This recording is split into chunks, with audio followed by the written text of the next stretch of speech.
Hello, good afternoon, and welcome to our live employer masterclass from the Change in Education Group. This is an opportunity for employers to give you, the students, a real insight into their world of work.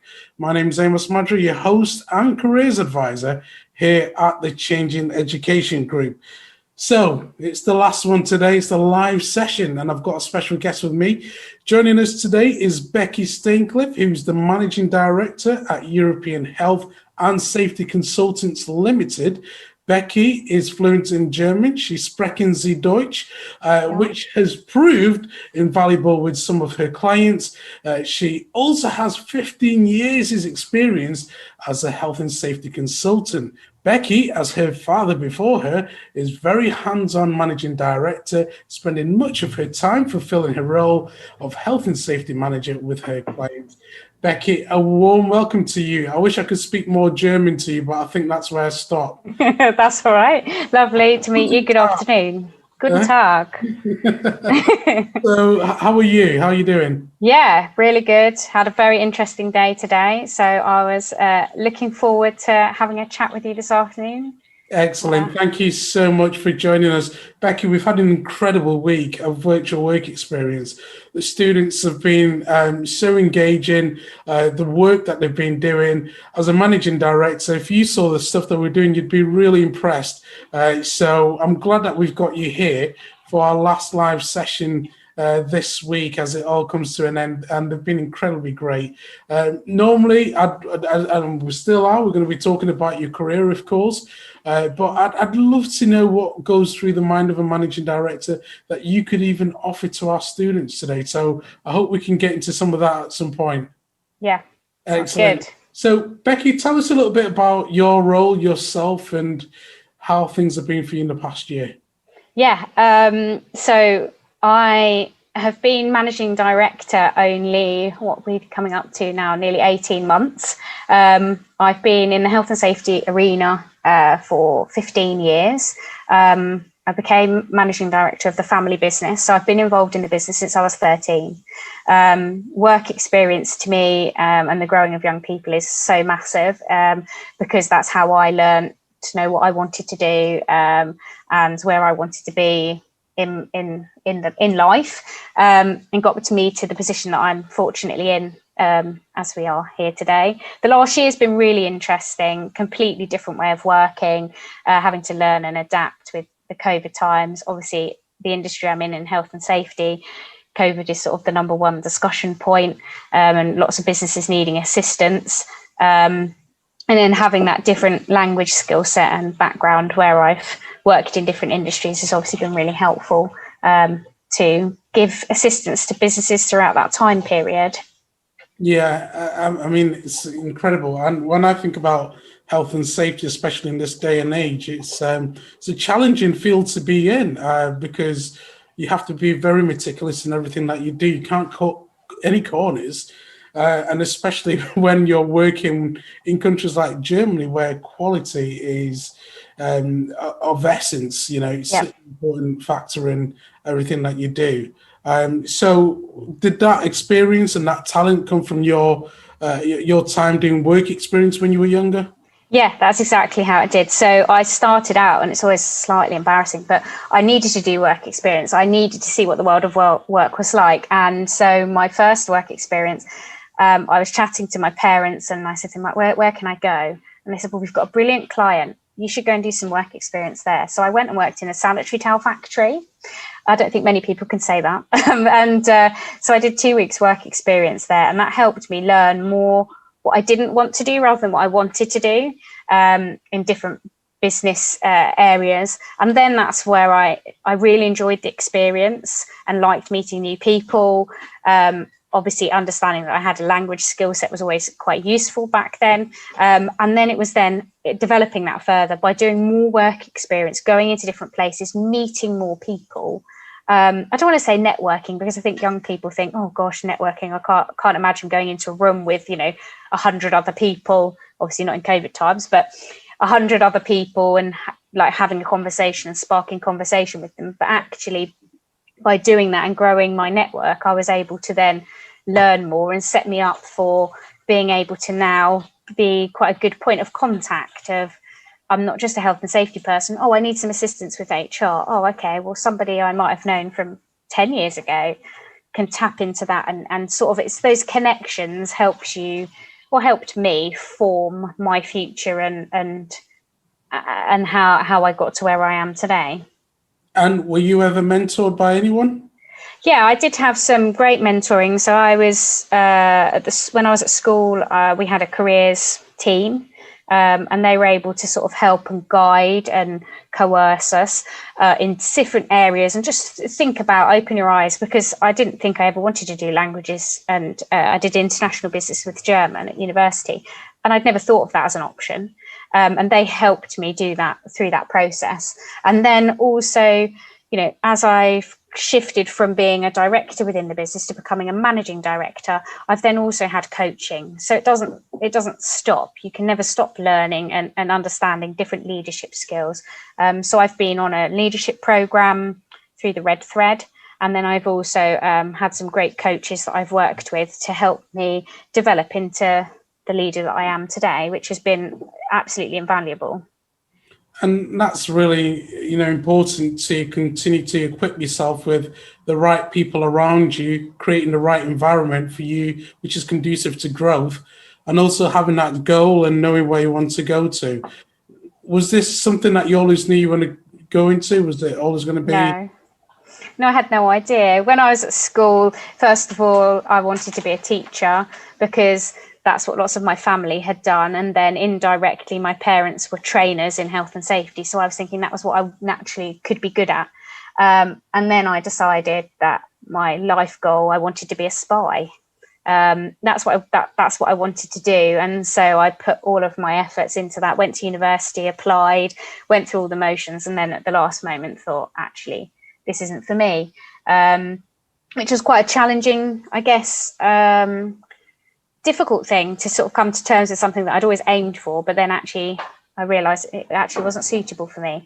And then, different life experiences happened. I didn't get the A levels that I was hoping for, and therefore went through clearing. So things changed my career path.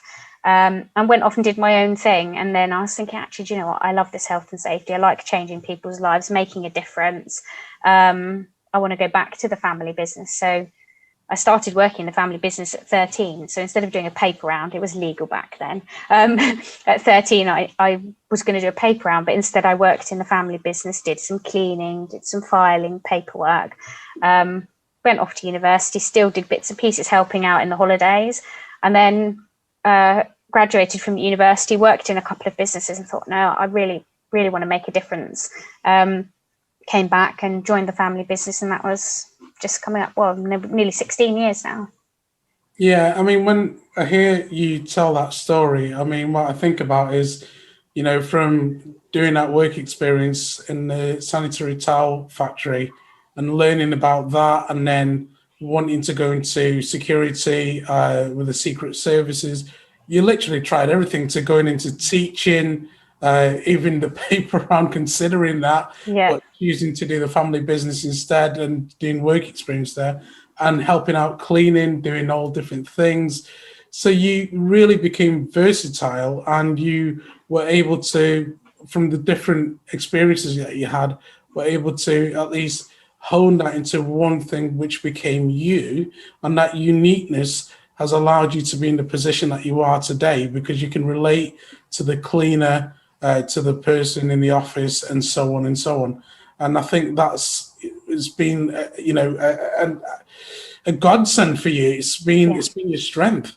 Yeah, and we have often invite work experience students come to us, and I'm a massive advocate of that. And one of the key things I explain to them is I spend a lot of time with the work experience students who come to us, and I say to them, it's not all rosy. As managing director, I think, and I thought the same when I was younger, they're on a pedestal, they earn lots of money, they can come and go as they please, and actually you get more out of it if you can do a little bit of everything. So I think it's really important to see in a small business that you have to be able to know, what happens if, like yesterday, the router falls over and you don't know how to reboot it. You need to know how to do that, as well as being able to do a strategic business plan to run the business for the next 10 years, 30 years, etc. Definitely. That reminds me of our managing director having a conversation this morning, and he's literally everywhere. He does everything. Yeah. And it's really important to be able to help out where you can, because like you said, you're very much hands-on and you can step in and you can help in any different situation as well. Yeah, and you can empathise with the person as well. So if they're having challenges, if you've done that role yourself, even for a work experience, as it were. So I will often spend some time with my team in a role that I haven't done before or is new to me. Say to them, show me how you do that. Let me understand what your role is like, because that strengthens my understanding of the team and how it works. So it's that continuous learning, I think, that you can benefit from. I even, remember back to things. I did work experience at Luton Airport, and I worked in their HR department. And I even remember skills that I learnt there that I still adapt and still use every day now. So, yeah, it's been invaluable. Where haven't you worked? Oh, I don't know. And nothing to do with helicopters. I'm absolutely petrified of being dunked in the water. So if you have to work with helicopters, you have to go in a simulator and then be dunked in water. So definitely not with helicopters. Nothing to do with helicopters. Well, like you said, the experiences, no time is wasted. Everything that you do in certain jobs is something that you pick up and you can take with you. It's that constant pruning, isn't it? Yeah, and it's also turning something from that might be negative into a positive. I have done work experience. I worked at EasyJet, and I was sad to say I only lasted 4 days and I left. I didn't have another job to go to, but I went there thinking this is what I was expecting. I learned so much in those 4 days about myself. Not at the time, afterwards, because I was thinking, oh my gosh, I'm going to quit from a job and I don't have a job to go to. But I learned from that. And it's all about being able to then spin it, saying it's a negative, I had a bad experience, but actually that strengthened me as a person. And I then knew a better direction as to what I wanted to do. So I wasn't good at sales, even though I naturally come across as good at sales. I had that barrier. So yeah, it's that turning some of the life experiences that you might have that are negative or feel negative into something positive where we can learn. Yeah, great advice. Thank you for that. So a lot of our audience will be watching this and thinking, time will come soon where I've got to go in for that job interview. And like anyone, you get nervous and you start thinking about what is that interviewer thinking? You're the person that gets to interview lots of people. What advice would you give to our audience today to reassure them, calm them, or help them to prepare for that interview? Yeah, I think it's really important. And I know it sounds cheesy, but I like people to be themselves.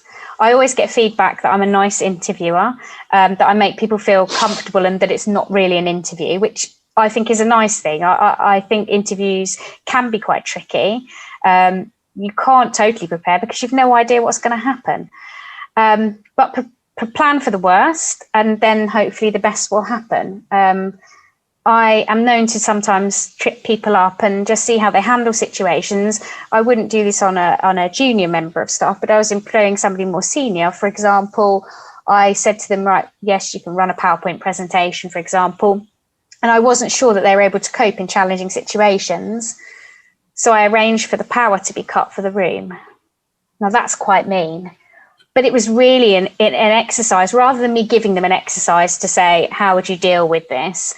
I gave them a real life scenario, and it was then, well, what do you do? The person was amazing, and they're an employee, and they've been an employee for a very long period of time because they just thought on their feet, and off they went with doing their presentation without the PowerPoint, and just were able to do it. But it's plan, but be yourself. Don't make up stories, make them all natural, your own.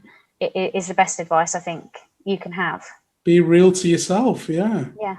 Because there's only one you, and that's what you're looking for, isn't it? Is that individual and what they have to offer. Yeah, and people buy from people. They buy from that genuine, you want to work with the person, you've got to build that long-term relationship. You're making a decision, the person's making a decision in, you know, just that short period of time for an interview. So it's all about just show the person who you are, not what you think they want you to be. For a moment, I felt like I was being interviewed and I needed to prepare myself for my PowerPoint presentation. I was thinking, but yeah, I mean, it's definitely important to be prepared. Understand, you know, the company that you're going to work for, do your research into them, know what they're about, know their history. Yep. And it's easy now because you can just go on their webpage and find out about the company. Yeah, and I think, and also so as being an interviewer, it's quite flattering when someone has done that research and explains it back to the person. So I'll often ask the person, right, what do you know about us? And if they say nothing, I think, oh, well, you could have just typed this into Google. But some people go that little bit further, have a look on LinkedIn. You can see what the person's activity has been, what their interests are. And so you can then find ways of connecting with that individual, of saying, oh, I've seen that you like this, or you retweeted this, is a little nugget of connection then that you're making with the interviewer. Yeah, great advice, definitely. Now, when people come in for interviews, does attire matter? Have you ever had someone call you up and say, what should I wear? Yeah. You have? Yeah, I have. Oh, tell us more about that. Yeah, so I had a gentleman who rang me and said that he said, I'm coming for my interview, but I'm coming from my holiday, so I want to know, what should I wear? And I was thrown. I was literally thrown. I was thinking, no one's ever asked me that before. So I said to him, you wear what you're comfortable in and you think is business suitable. And he said, well, you haven't answered the question. And I said, yeah, I'm leaving that decision to you, to what you feel comfortable in. But is business suitable? Because I might have a client coming to visit whilst you're coming in beachwear is not suitable. Bermuda shorts and tank top might not quite. No. And flip-flops. No. Yeah, definitely. So it's important, isn't it, to the small details like that. Yeah. Being able to know the sort of attire that you need for an interview, to prepare yourself as well, just to also get there slightly early, finding out about parking and that sort of thing. Yeah, that's all good questions. And I'll often have people who will either be late to an interview and already there's that frustration and the panic, because the person's frustrated because they're late and obviously the interviewer is late. So it's all about making those preparations. We've got the internet. I mean, I'm showing my age now, but back when I did work experience, we didn't have the internet. It wasn't widely available and we couldn't look things up on Google Maps. Don't worry, you and I both. Thanks, you're making me feel so much better. So yeah, you can go on to Google Maps, have a look at the business, see what's nearby. Always bring a bottle of water is what I always say to anybody, because you can drink while you think. That's my motto. I do the same. So if I'm not sure on something, it's right, have a quick sip of drink, because it looks normal, but actually you can use that as thinking time. Yeah. So the question which obviously always stumps people are, where do you see yourself in X number of years' time? So I always say to anybody, always have your drink ready, have a sip of water, you're buying yourself some thinking time, and then think while you drink and then give your answer. Yeah, absolutely incredible advice. The days of the yellow pages, looking at the maps, looking at A on that side and then D on this side and trying to line it up and say, that's the street, okay? I'm trying to memorize and remember where it is, especially if you're borrowing someone's yellow pages. Yeah, that's it. We've got all this stuff at our fingertips and our phones are online now. And you've got internet, you can pretty much do all these things on your phone, read about the company while you sat there waiting for the interview. Doesn't get any easier than that, does it? No, I'm making myself sound like a grandma now, though. Yeah, but guys, you've heard it, prepare. You've got all the technology on your fingertips. You can literally just make life so much easier for yourself. And the fact that, Beckie's just said, bring a bottle of water with you so that at least you've got something there just to help you to think, process the question that's being asked. And then that way you can give the best answer that you can. So great advice. Thank you. Just wanted to, take advantage of having a managing director here with us today. And, these are the sorts of questions which our students, our audience here will be wanting to know. So tell us what you enjoy the most about what you do. The variety. I love that every single day is completely different. So if I give you an example, today has been particularly exciting in that I have a plan, and my day is I'm going to write up this report. And today, as you can tell from my background, I'm working from home. So I had my plan, everything, and my stop was 2 till 3. This is arranged. So that was my plan. Then sadly, I got a phone call from one of my clients to say they'd had a fatality. Sorry. So that's really rubbish, because then my whole day, all my plan, my lovely to-do list all written out, goes out of the window. And then my focus is then on something completely different. So I love my job in that everything is completely different. That I can't predict what might happen next. The same as like we take COVID. One day we didn't have it, the next day we did, and we have to be able to adapt and move with those changes. So I love my job because I'm passionate about the subject. I love going to work every day. If you get up in the morning and you're happy to go to work, then you've got a great job. So for me, it's all that importance of loving what you do, and I like to make a difference in what I do as well. So I like the variety of what I'm doing. Yeah, your passion certainly comes across, and it's finding that thing that you really do enjoy doing. And a lot of times when I speak to students, sorry, ambulance going past the ambulance station. So with all the students that I get to speak to, a lot of times they'll ask questions like, "Yeah, but you know what, Amos, I just really don't know what I want to do." And I always say to them, "Look, at this stage, you don't have to have it figured out, but what you do want to do is think about what you do want to do in the future, and ultimately you want to do something that you really enjoy doing." And as you become more reflective, more self-aware, it starts to just become clearer and easier, and then that way you can you know exactly what you want. And you certainly got to do that. And I think the fact that you went through all the different experiences and you picked something up from all those different experiences allowed you again to hone down to that one thing that you really do enjoy doing. But one thing I will say though is I don't think you're shy of hard work. Oh gosh. How important is hard work? It's really important. It's really, really important to work hard. I wouldn't be where I am today if I didn't work hard. And then even when things don't go your way, of being able to turn them around. So as I mentioned, my A-levels, they didn't go as I wanted them to go.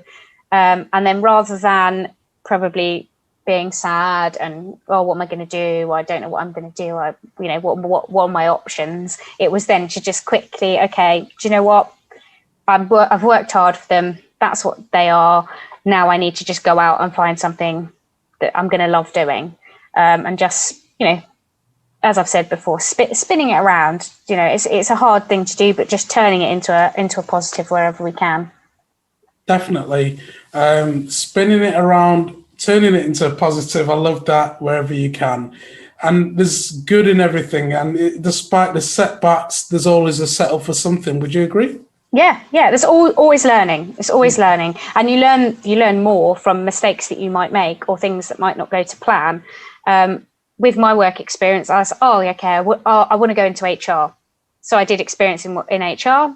I then learned I definitely didn't want to work in HR. So I had no idea when I was at school all the way through. I had no idea what I wanted to do when I was older, but I knew what I didn't want to do. So my list of I don't want to do's became longer, and then that's how I was able to then reflect upon myself and learn a little bit more to say, okay, well, I don't know what I want to do, but I know the things that I don't want to do. So where does those skills, so with a careers advisor, I was then able to sort of say, right, I don't like these things. How does that fit well to options out there for me?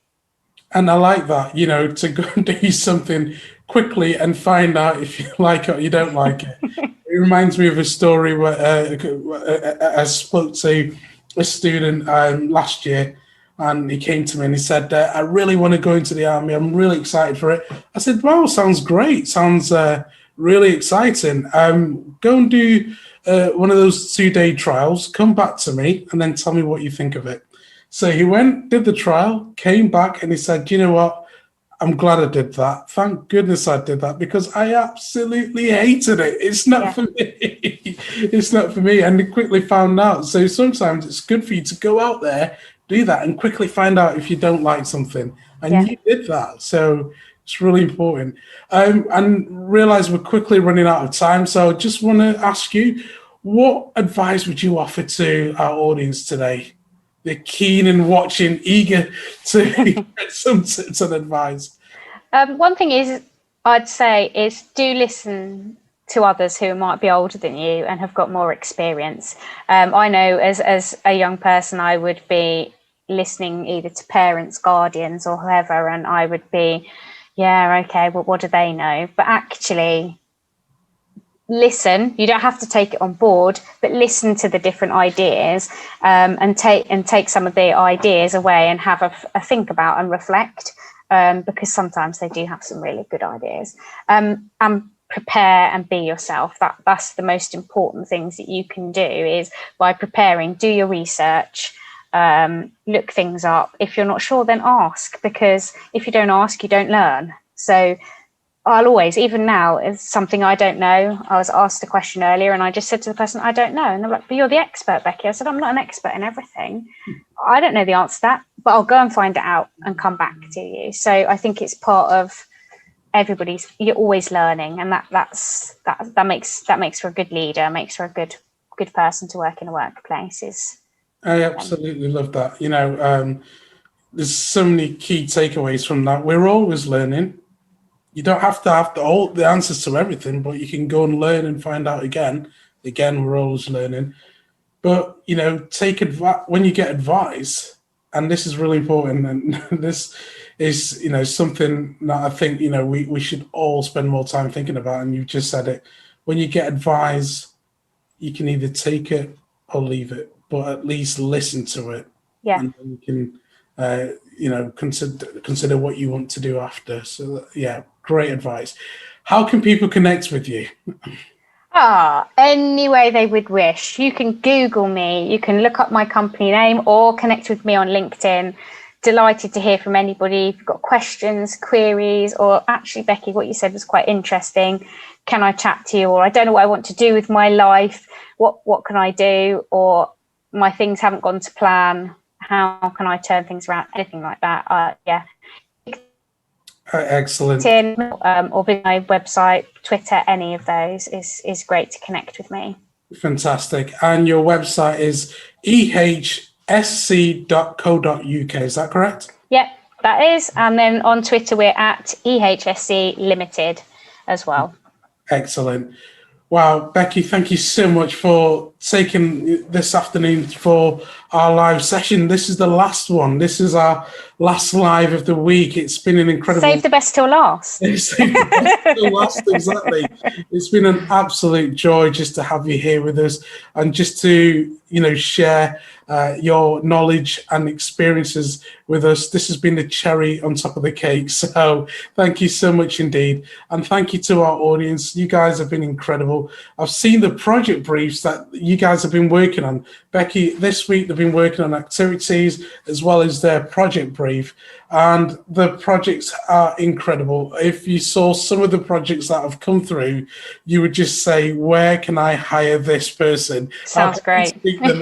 They've been absolutely incredible. So guys, well done to all of you. You will receive your certificates. We'll get that sent to you. If you haven't finished your project brief yet, don't worry, try and get them done. We've got until 4 o'clock, so try and get it done. Send it over to our email address, which is workexperience@changeineducation.co.uk. Some of you have already posted on LinkedIn and you've tagged the Change in Education group. and myself, and we're using the hashtag Inspire Future Leaders. So again, guys, it's been incredible. Thank you so much for this week. Of course, make sure you continue to use the Connect app. If you haven't got it, it's on the Apple Store or it's on Google Play on Android. And of course, you can complete your work personality interests and of course your CV and then the questionnaires as well that we've got there for you. So lots for you to get through. But from Beckie, from myself, from all the team here at the Changing Education Group, thank you so much for what's been an incredible week. Make sure you do subscribe to our channel, like the video, hit the bell icon so that you're notified whenever we upload a video. Thank you so much, guys. You've been absolutely incredible. Beckie, can I leave you with a last word for our audience? Yeah, have a fabulous weekend. Enjoy the football if you're into watching the football. Be yourselves, be true to yourselves. That's all I want to say. Thank you very much for inviting me. It's been a pleasure.